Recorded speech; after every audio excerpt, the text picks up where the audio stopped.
Peace and blessings. Welcome back to the channel once again, where we talk about all things health and healing from a holistic perspective. And today will be no different. Well, actually, today is going to be different because I'm usually talking about our health and healing from a physical standpoint, talking about our physical health. But today I'm focusing on our mental health. And the reason why that's so important is because, we're fresh off of a 2-3 year pandemic where we were isolating and distancing in place. And we learned to socialize in ways that we've never socialized, which means that we didn't socialize at all for a long time. And so I think after coming out of the pandemic, I think a lot of people are struggling with learning how to interface with humans, unfortunately. And so as a result, suicide rates are through the roof, depression, anxiety, and all type of mental disorders are through the roof. And I think it's because, humans, we need connection. And I think we suffered a lot as a result of going through the pandemic. And a lot of things have changed in terms of I think the way that we socialize now, unfortunately, has shifted so much in the last 10, 15 years. Coupled with that, the music is different. I mean, if you look at love songs 20 years ago, 30, 40 years ago, they were talking about love. But if you listen to a lot of the love songs today, they don't sound like love at all. So the music is very negative. Most of the music is negative. When you start to think about, a lot of social media and what's pervasive on social media, they don't reward kindness. That doesn't get you 10 million likes. What gets you 10 million likes is posting a video about somebody punching somebody in the face or saying something, that's mean. So the way that we're socializing as human beings is mentally unhealthy. Okay. And it requires a shift. And for those of us who want to keep our health and maintain our health, especially our mental health, it's important that we protect our energy. And the reason why I say protect our energy is because that is all we are as human beings and as an experience on this earth. Everything is about energy. Even when you look at the study of quantum mechanics, it's all about energy and vibration. And here's the thing about that. When you look at the laws of thermodynamics, they say energy is neither created nor is it destroyed. It is merely transferred. Now, let me give you an example of that. How many of you have a friend, a relative who calls you on a day, you're having an amazing day, you had a great day, and they call you and they say, hey, how you doing? Oh, I'm good. I'm having a great day today. Oh, that's good. That's good. Well, I was going to tell you my problems, but I ain't gonna tell you. No, it's cool. You can tell me. I'll be there for you. And they just start dumping. I mean, oodles and oodles of negativity about what went on in their relationship or what went on at work or what this person said to them at the restaurant and what they had to clap back with. And they go at it for an hour. And they're just dumping on you, dumping on you, and dumping on you. And before you know it, they say, whew, I feel so much better. Thank you for, listening to me. It means the world. And they get off the phone with you. And now you notice you feel bad. You feel heavy because they have literally exchanged that energy, that negativity. They dumped that bag and off on you and they gave it to you. Okay. Again, it's so important we learn how to protect our energy. Okay. Because not only do we have dumpers like that, people who use other people as emotional punching bags, whether they are trying to intentionally or not. But we also have energy vampires, people who are literally in your life or not in your life as strangers, and they show up to take your energy. They see your positivity and they want it for themselves. And so what they do is they project themselves onto you. And before you know it, you're triggered.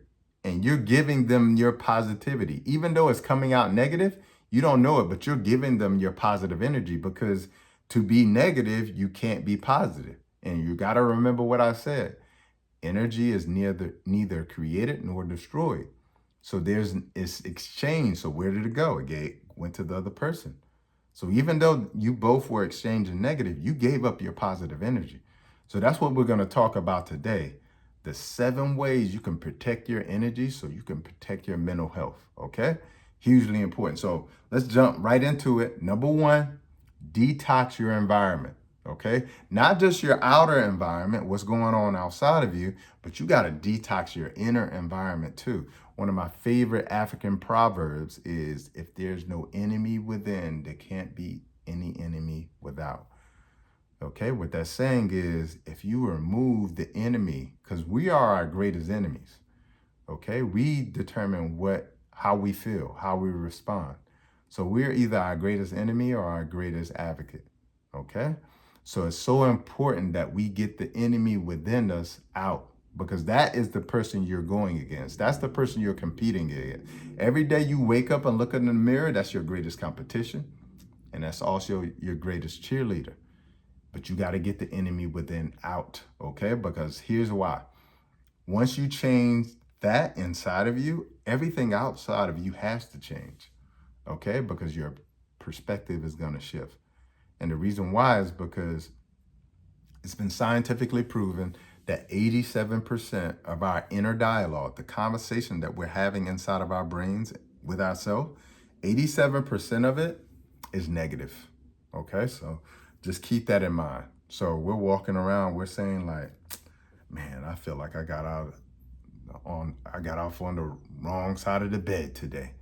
Or like we're saying to ourselves like, yeah, I feel sick, or we're saying to ourselves like, see somebody walk by and they're like, who does that person think they are? Negative conversation within ourselves, creating energy. Okay, so that's why it's so important that we detox both our outside environment, but especially our inner environment. Number 2, you got to set boundaries and new standards. Okay, you can't move forward on a new goal, a new, aspiration without setting new boundaries and standards, because your current boundaries and standards are creating your current reality. So it says that you have to change both. You can't just change one either. You got to set boundaries, because if you don't, your environment is going to become you. Okay? They say that we are the average of the 5 people we see and talk to the most. Okay? We're also what we eat too. They say you are what you eat. So if I go into your cabinets and your refrigerator, I can tell you who you are based on what you're eating. Okay? Because we are what we eat.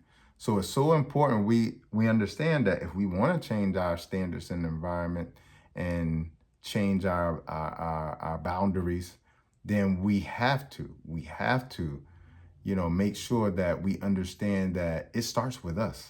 Okay? It starts with us, and we have to set those new boundaries, because people are going to push past them. People are going to press up against them. Okay? And if you don't have new standards when they're challenging your new boundaries, it's important that you know and understand they're going to challenge them. And if you don't have new standards, it's going to be easy for you to say, well, I'll do it this one time. And it's a slippery slope when you do it one time. That one time turns into all the time. And what's also really, really important is this. When you're thinking about new boundaries and new standards, people are going to be offended by your new boundaries and standards. When I started telling people I wasn't eating meat, dairy, animal products anymore, and I didn't even tell people, like, I lost a significant amount of weight. So when people saw, I lost a lot of weight and looked younger, first of all, people thought I was sick.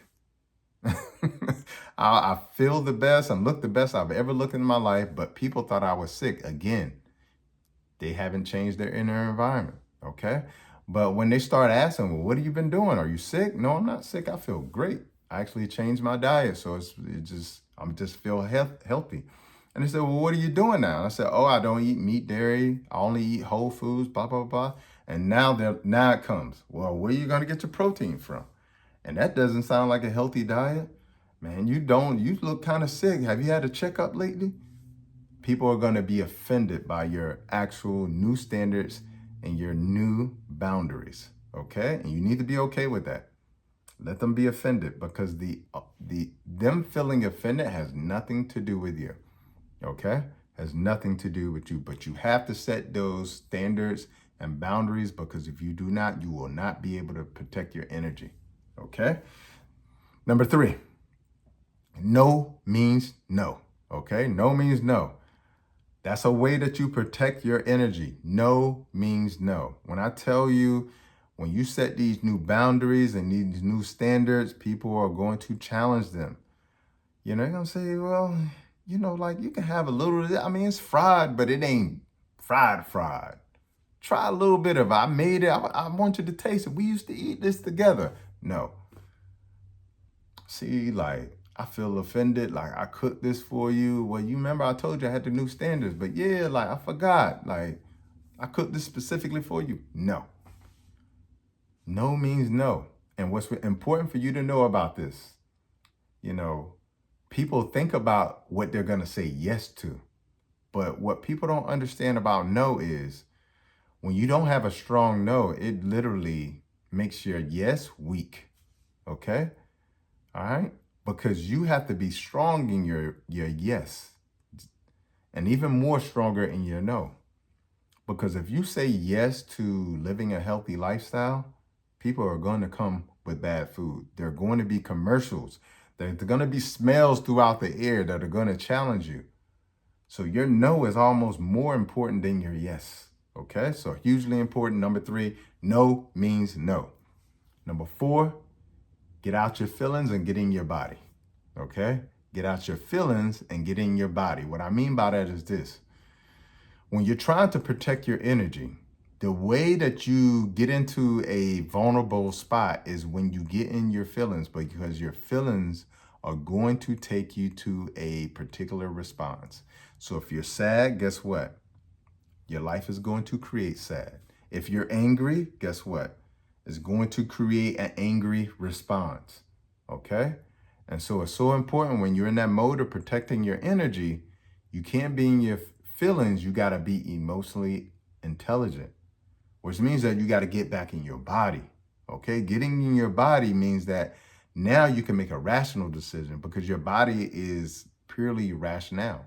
Just think about it. I'm sitting here. I'm not thinking about my breathing, but I'm breathing. I go to sleep at night. I don't have to think about the fact that I need to breathe, but I breathe. I'm sitting here. Blood is coursing through my veins over the course of 24 hours. It goes over a stretch of 5,000 miles. I don't have to tell my body to do that. It just intuitively knows to do that. Why? Because my body is full of rationale. My body responds in protection. It wants to survive. It wants to thrive. Okay, so whenever you get in a space where your energy is being challenged or attempted to be exchanged or taken from you, it's important you get in your body. You can do that by breathing exercises, so breathing slowly.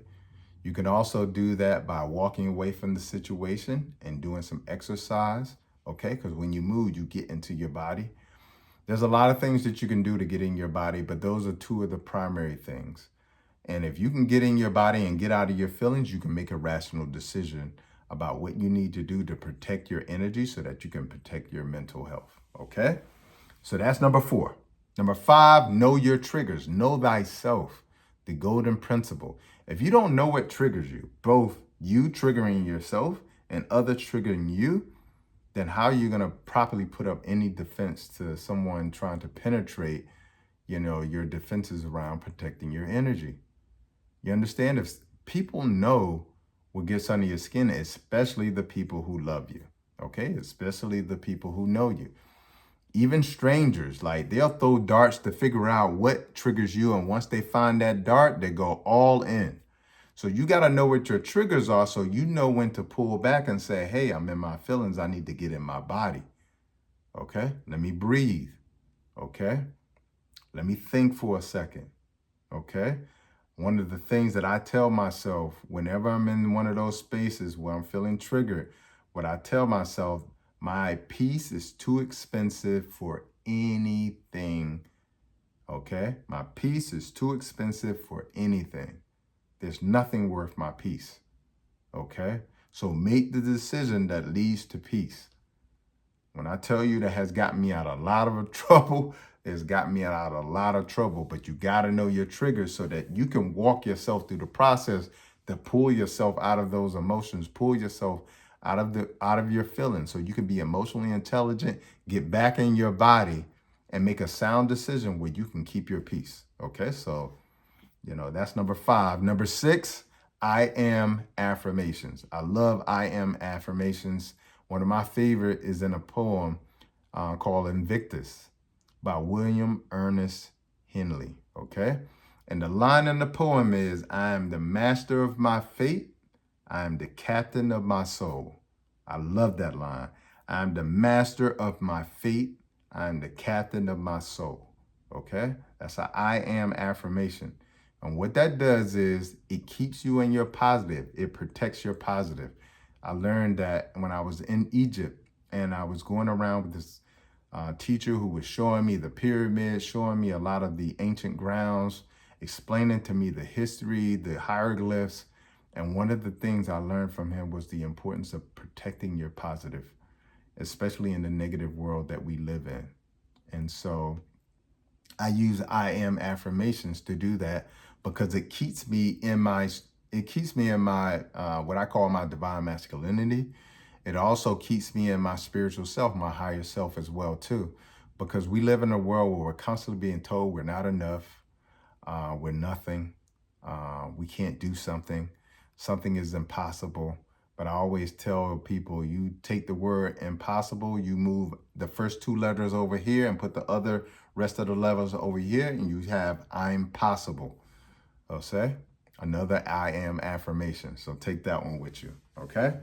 And then number 7, the number 7 way that you can protect your energy is through protective naturals. And what I call those are like crystals. So certain crystals are protective, okay? Energy crystals. So you have the crystal obsidian is a protective. You have hematite, which is another crystal, is also protective.